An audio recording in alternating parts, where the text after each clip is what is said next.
Hey guys, what's going on? Hope you guys are all having a good week. In today's video, I wanted to talk about Dire Maul East jump runs that you can solo by yourself as a druid. Now, you really need to have mining to make this worth your while, and because of this, I don't do jump runs on my druid at all because I have herbalism, so it's just not really worth my time. However, I thought that I would highlight some of someone else's content and give them a shout out. I'll have the whole video, which is 17 minutes of the full run, down below in the description. So definitely go check out their channel, give them a follow, and maybe they'll put out some more Druid content. But yeah, this is just a quick overview of that run, just so you guys can see for yourself what it looks like, because a lot of you have been asking me if Druids can solo Dire Maul East jump runs, and you definitely can. You can make it fairly quick as well, because you can, if you want to, you can skip the Hydra spawn boss and basically just quickly do two of the bosses so you can get to the mining nodes, which is really where the gold is to be had. So I'm gonna get right into this video, and yeah, let's get started. So first off, one of the most important things is to know that this is going to be a build or a run that requires you to be using your ranged spells as a druid. So being a balanced spec is going to help out quite a bit. However, you could do this as Heart of the Wild NS, or even like a full Pharaoh build. You're just going to have to use a lot of intellect gear, and obviously the fights are just going to take longer than normal. So if you were to make this run as quick as possible, you obviously would skip Hydra spawn. He does drop some gear that can be sold, obviously, but it's just a few gold. He has a chance of dropping an essence of water, but it is kind of a low chance. I believe it's around 8 to 10% chance. So if you really wanted to make this run super fast, you'd skip him because you actually don't need to do him. You do, however, need to do Zevram, which is up above, and he needs to be completed because he actually allows you to talk to the large tree in the atrium, which will then allow you to open the other door and get to the final boss. So this is kind of how you do Hydra spawn. You basically juggle him up and down from the water to the platform right next to the water, and you just use this pillar as a line of sight object. Now, you do want to keep him at range. If he gets close to you, he does kind of a geyser knock up in the air, and if you're not careful, especially as a Tauren, because you have a larger hitbox, you can easily aggro those imps that are close by. So you just want to be careful and keep him at bay.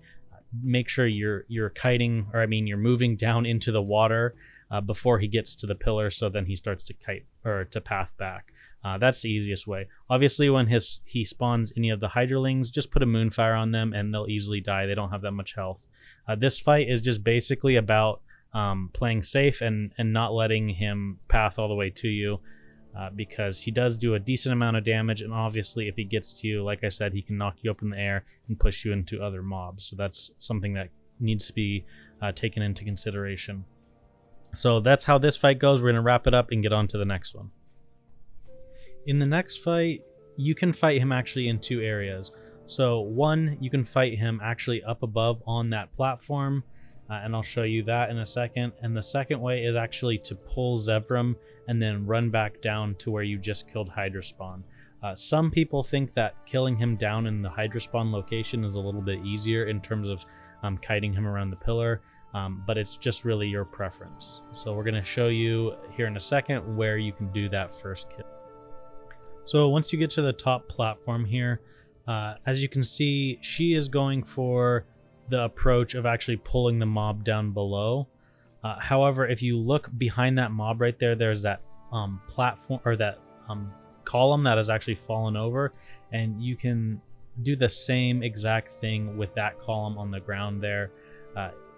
However, I will say that if you're new to this strategy, definitely fall down below, because then if you accidentally get sacrificed, you won't die immediately, because what will happen is Zevran will sacrifice you, but then he will have to run all the way back upstairs to attack you. So that gives you some time to heal back up and jump off the ledge again, and this way you won't die as easily. So I personally, if I were you, would just fight him down here. You're going to have to run down anyways in the end to go out into the corridor, so this is a pretty fail-safe route. Obviously, at this point, you're just going to do the exact same thing that you did with Hydrospawn, except that you need to watch out for his sacrifice casts. They're deceivingly quick, and you can get caught off guard pretty easily with how quick the casts are. So you need to be on top of things and get ready to run behind the pillar as quick as you can. And now if you're kind of getting the hang of things and trying to figure out the speed of how fast he does his sacrifice, then I suggest maybe just keeping up your dots on him and allowing him to die that way instead of focusing on casts, so you can kind of pay more attention to him casting sacrifice on you.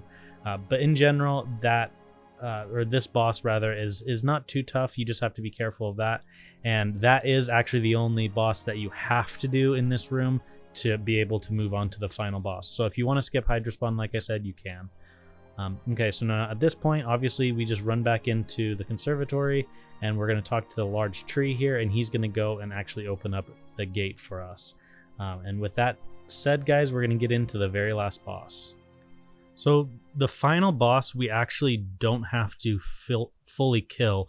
We're just looking to get him to 50% HP, and at that point he will actually open up the area behind him, and some imps will come out, and at that point we can basically go up there and mine the mining nodes, which is really what we're after, because that's where the gold is to be had. But what we're going to do in the meantime while we slowly kill him is we're going to move him up and down this ledge by using this small little rock that's next to the ledge.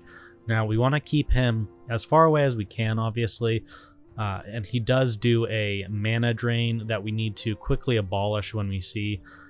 Other than that, like the other fights, it's basically just juggling. We're going to be juggling him up and down this little lip of the wall here, and that's just basically all this fight is just juggling him up and down. Now you can pull additional mobs by accident, and if you do this, you're gonna just need to juggle them at the same time. Now once he reaches 50% HP, like I said, that wall behind you is going to crumble and a bunch of imps are going to come out. Now there's two ways of getting out of combat. One is to jump on that small rock there and then jump onto the pillar next to it, and that will evade the mobs. However, you will need a speed boost, so something like cat sprint. So your best way is to actually do exactly what this guy does here. He goes over to this little lip here and jumps up on the edge there, and that will evade the mobs, and then he can stealth. Now you do need to be careful because the imps are just running around at this point. They're going to run over near the boss, and at that point you can actually move up the tunnel and you can start mining these rich thorium veins. Now this is where the money's at. To be honest, the rest of the dungeon is just to get up to this point. So like I said, you can do the first boss if you maybe need some of the gear from him, or if you want to try and get a chance of getting an essence of water. However, like I said, you only really need to do Zevram up top, and then you need to obviously use Zevram to actually talk to the tree and get through to the next door, and then you just need to get that boss to 50% health. So as a druid, you can easily cut this run down to 12 minutes, which is just at the 5 dungeon per hour lockout time, and this is some great gold per hour. It is, I will say, a little bit random, because it's going to come down to luck at the end. If you're able to get a lot of arcane crystals from these rich thorium veins, so you could be looking at anywhere between 50 to 100 gold per hour. I would say 50's on the low end if you get unlucky, and then it really depends on obviously the price of arcane crystals on your server. Because Blackwing Lair is coming up and people are trying to stock up on some arcane crystals, the price, at least on my server, is pretty high. So this is definitely a good farm that you could be doing on your druid if you'd like to. So hopefully you like this video. As I said at the beginning, this is not my footage. So definitely check out the full-length video if you want to see exactly what to do. And it's a 17-minute video. Definitely go check out his channel. Like I said, hopefully he'll post some more druid stuff in the future. But I appreciate him reaching out to me and telling me about his DM East farm and kind of explaining it a little bit to me. So thanks a lot for that. And as always, I'll catch you guys in the next one. Take care.